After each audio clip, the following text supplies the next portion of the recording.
ছোটবেলায় দিদা দাদুদের থেকে রূপকথার প্রচুর গল্প শুনেছি। তো সেই রূপকথার টাচ দিয়ে একটা মডার্ন স্টোরি যদি হয় কেমন হবে?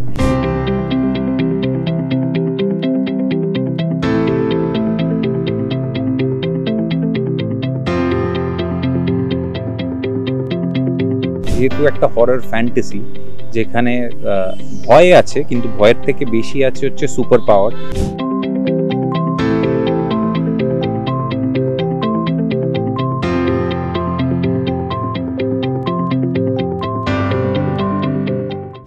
বড় পর্দায় আসতে চলেছে দেবী, আর সেটাও সৌপ্তিক চক্রবর্তীর পরিচালনায়। যদি আমরা অনেক রকমের ভূতের ছবি দেখেছি, আর এবার এই ছবিটা হতে চলেছে হরর ফ্যান্টাসি। যদি মানুষ এবং ভূতের সন্তান পৃথিবীতে আসে তাহলে কেমন হবে? আর এই ভাবনাটাও এসছে কিন্তু সৌপ্তিকদার মাথা থেকে, আর সৌপ্তিকদার পরিচালনায় কিন্তু এই ছবি আসছে। আর আজকে আমাদের সঙ্গে পরিচালক সৌপ্তিক চক্রবর্তী রয়েছে আমাদের সঙ্গে, আর আমি সরাসরি চলে যাব যে এই ছবির ভাবনা তার মাথায় কেন এলো। হাই,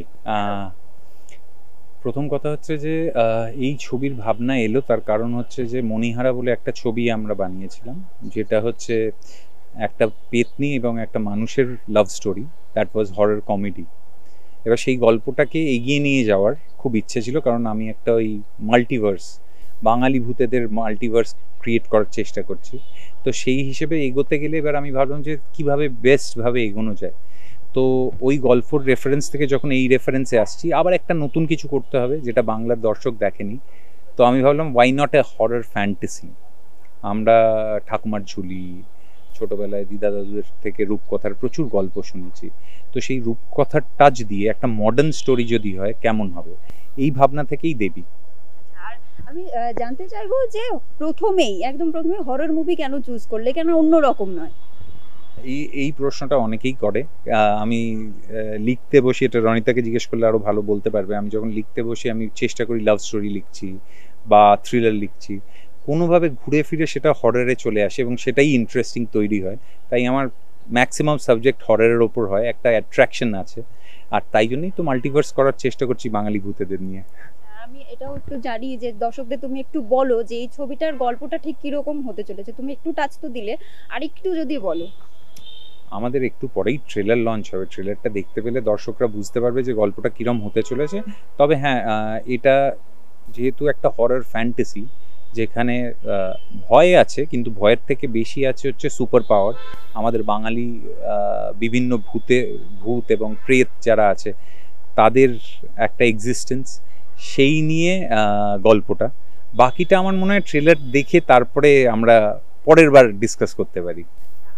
আমরা দেখেছিলাম যে দেবীর পোস্টার লঞ্চ কিন্তু একদম অন্যরকম ভাবে হয়েছিল, আর সেটাও গঙ্গাবক্ষে। আর আজকে তার ট্রেলার লঞ্চ, তুমি কতটা আশা রাখছো দর্শকদের থেকে যে ছবিটা কতটা ভালো লাগবে মানুষের? দেখো, দর্শকদের থেকে আশা রাখার থেকে দর্শকরা তাদের সময়, তাদের টাকা খরচা করে হলে আসবে সিনেমা দেখতে। তাদের আমরা কি দিতে পারছি সেটা খুব ইম্পর্ট্যান্ট আমার মনে হয়। যদি ভালো গল্প হয়, দর্শকরা নিজের থেকেই এসে দেখে, কারণ আমরা তো এন্টারটেইন করার জন্যে আছি। আমি যদি একটা ভালো গল্প বানিয়ে তাদের দিতে পারি, তাদের ইমোশন যদি কোথাও ছুঁতে পারি, তারা যে সময়টা ইনভেস্ট করে হলে আসছে, তাদের যদি মনে হয় হ্যাঁ বেশ একটা মজাদার সময় কাটালাম, তাহলে তারা নিজেরাই দেখবে। ওয়ার্ড অফ মাউথে আজকে বাংলা ইন্ডাস্ট্রি চলছে। যে সিনেমা ভালো হচ্ছে, যে গল্প ভালো লাগছে, দর্শকরা নিজেরা যাচ্ছে, অন্যদের বলছে যা গিয়ে এই সিনেমাটা দেখে আয়। তো আমার এক্সপেকটেশন সেটাই যে এমন একটা গল্প আমি বলতে চলেছি যেটা আমাদের রেগুলার লাইফে হয়, কিন্তু আবার এমন কিছু ঘটনা হয় যেটা আমরা ইম্যাজিন করি যে আমার কাছে যদি এই সুপার পাওয়ারটা থাকতো তাহলে আমি কি করতাম। তো এই জিনিসগুলো মানুষ খুব রিলেট করবে, করে নিশ্চয়ই পাশের লোকেদের বলবে যে যাও দেবী দেখে এসো। এই এক্সপেকটেশন নিয়ে আছি। এটা যদি আমি জিজ্ঞেস করি যে খেলা শুরু, দেবী, মণিহারা তিনটে ছবিতেই রনিতা দি তোমার নায়িকার হয়েছে, হ্যাঁ, কেন অন্য কেউ নয় কেন? আমার সঙ্গে আমি আরও 2-3টে কাজ করেছি, যেমনি ধরো অন্দরমহল, এনক্রিপ্টেড, পায়েল, ঐশ্বরিয়া, তারাও আছে। এরকম ব্যাপার নয় যে আমি শুধু রনিতাকে নিয়ে কাজ করি। যেহেতু মণিহারাতে রনিতা মণি পেতনির চরিত্রে ছিল, যেহেতু সিকুয়াল, তাই জন্য রনিতাকে এটায় থাকার 100% দরকার। আর খেলা শুরু আমাদের প্রথম প্রজেক্ট ছিল। সেই চরিত্রটা আমার মনে হয়েছিল যে রনিতার থেকে বেটার কেউ করতে পারবে না সেই মুহূর্তে দাঁড়িয়ে, তাই রনিতাকে কাস্ট করা হয়েছিল। আর রনিতার ক্ষেত্রে আমার সুবিধা কি হয়, আমার আর ওর ওয়েভলেন্থ প্রচণ্ড ম্যাচ করে, আমি যেহেতু ওকে ভালো করে চিনি অ্যাজ ডিরেক্টর, অনেক সুবিধা হয় যে আমি কিছু চাইলে সেটা ও ঝট করে ধরতে পারে, সেই ফ্রিনেস, সেই কাজ করার কমফর্টটা আছে আমাদের একে অপরের সঙ্গে। তো তাই জন্যে বেশিরভাগ রনিতাকে দেখা গেছে। বাট হ্যাঁ, তার মানে এই নয় যে আমার বাকি সবাই বন্ধু বান্ধব, এবং তাদের সঙ্গেও কথা হয়েছে প্রজেক্ট নিয়ে। আগে আমরা এক্সপেক্ট করছি যে অন্য অনেকে থাকবে আমাদের ইন্ডাস্ট্রির যাদের সঙ্গে কাজ হবে, সঙ্গে রনিতাও থাকবে।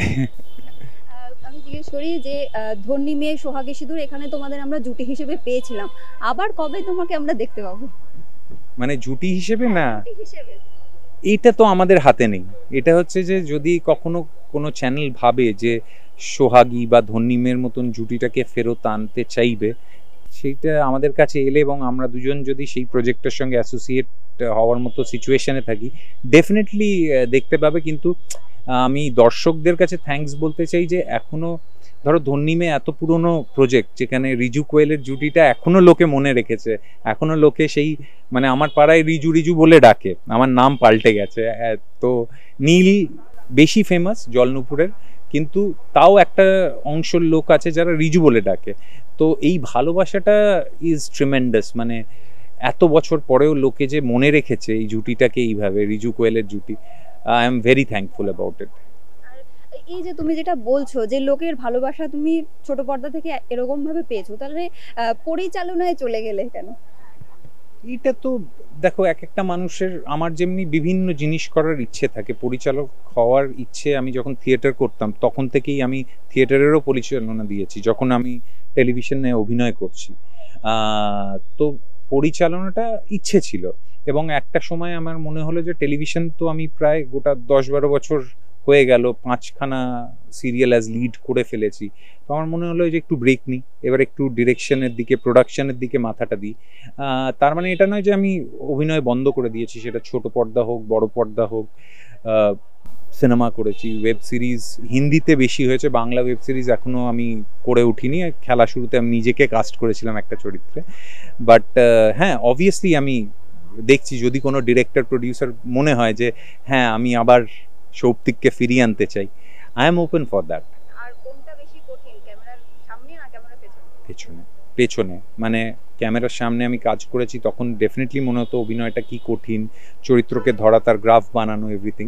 কিন্তু যখন ক্যামেরার পেছনে আমি এসে দেখলাম যে এই কাজটা প্রচণ্ডভাবে, এবং আমার যে ক্রু আছে, যে টিম আছে, আমি তাদের বিহাফে বলবো থ্যাঙ্কলেস জব। যারা ওই লাইটের স্ট্যান্ডটা তুলে নিয়ে যাচ্ছে, একটা অত ওয়েট নিয়ে গিয়ে রাখছে, যখন প্যাক আপ হয়ে যাচ্ছে, ওদের প্যাক আপ আরও 1 ঘন্টা পর হচ্ছে। তো সেই ভাইগুলো, তাদের এফার্ট তো থ্যাঙ্কফুল নয়, তারা কোথাও হারিয়ে যায়, তারা এসে কাজ করে হারিয়ে যায়, কিন্তু আমার কাছে ওটা খুব সেন্সিটিভ একটা জায়গা। তো আমি একদম টিম ম্যান, আমার কাছে আমার টিম কামস ফার্স্ট, এবং খুব অনেস্টলি পুরো টিম খেটেছে। আই অ্যাম গ্রেটফুল যে এরকম একটা টিমের সঙ্গে আমি কাজ করতে পেরেছি। আমার এডি টিম হোক, আমার ক্রিয়েটিভ টিম হোক, ডিওপি টিম হোক, মিউজিকের যারা কাজ করেছে, মিউজিক ডিরেক্টর, সবাই এভরিওয়ান, মানে স্টোরি থেকে শুরু করে প্রত্যেকটা জিনিস, ইভেন পোস্টে যে সাপোর্ট পেয়েছি, আই এম ভেরি থ্যাঙ্কফুল। আমি এটাই জানতে চাইবো যে এই যে দর্শকের এত ভালোবাসা পেয়েছো, তুমি নিজেই বললে, তো দর্শক আবার কবে তোমাকে পর্দায় দেখতে পারে?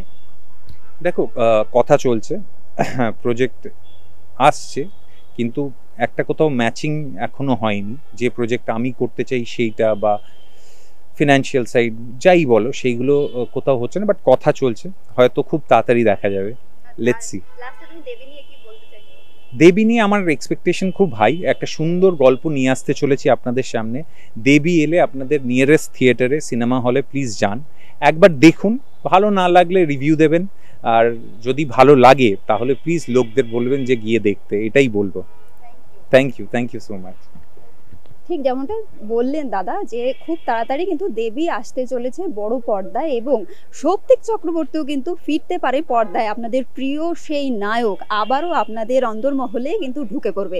আর সেই সব আড্ডার সমস্ত মুহূর্তই আপনাদের সামনে আমি তুলে ধরলাম। ক্যামেরায় সন্তোষ রায়ের সঙ্গে সহেলি বিশ্বাস, ওঙ্কার বাংলা।